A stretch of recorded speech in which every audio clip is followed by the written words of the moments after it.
তার দেয়াল ফাটছে, আশা ফাটছে, যেদিকে তাকাই তার নির্বোধ নীরব চোখ, ভীষণ লজ্জাহীন, একঘেয়ে সূর্যহীন গন্ধ। বৎসরের পর বৎসর একখানি করে টালি খসিয়ে মাথা তুলছে।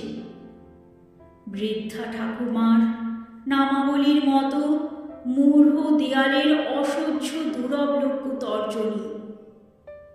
তাকিয়ে মনে হয় আশা নেই, আশা নেই।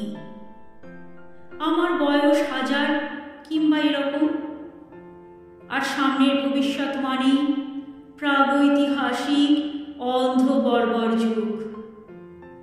যে মারে সেই বাঁচে, অন্তত মার মুখে তাকিয়ে এছাড়া আর কোন আশা?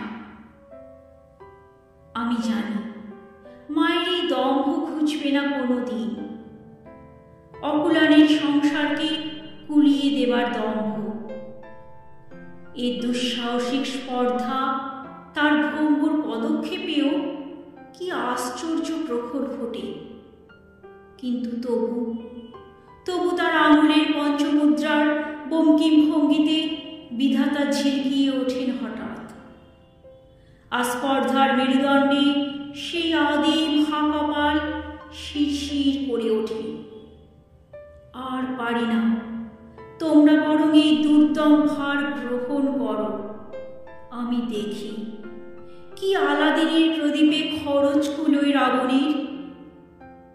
আর ভগবান, সংসারের কোন স্বাদটা বা মিটল এই অপুরাণ ঘানি টেনে টেনে?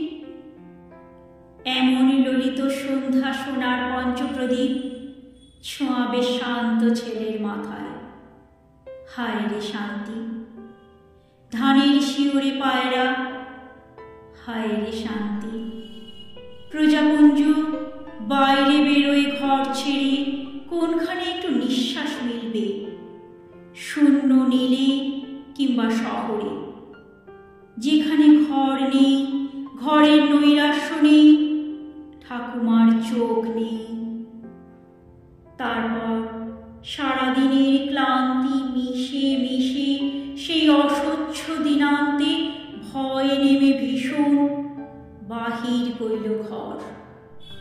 আর দেখব না সেই লাঞ্ছিত চোখ, যার এক চোখ হাওয়ায় পশুগ্রাস দেখে দেখে ভয়ে স্থির। ধর্ষকাম পৃথিবীর হাত থেকে, শূন্য বন্ধন থেকে কেঁপে কেঁপে পেছোতে চায়। দেওয়ালে লেগে লেগে রক্তের মতো নিঃশ্বাস ফেলছে।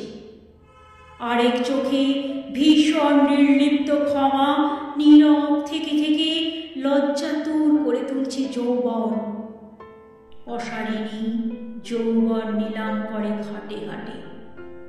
এমন নিষ্ঠুর ক্ষমায় বিধু না আমায় যৌবনবতী। এই অজস্র বলি মাগো, বালির নিচে নিচে কবর কামনা করে। কত দূর থেকে তৃষ্ণা এসে এসে সমুদ্র ছুঁতে পায় না। আর মায়ের যন্ত্রণা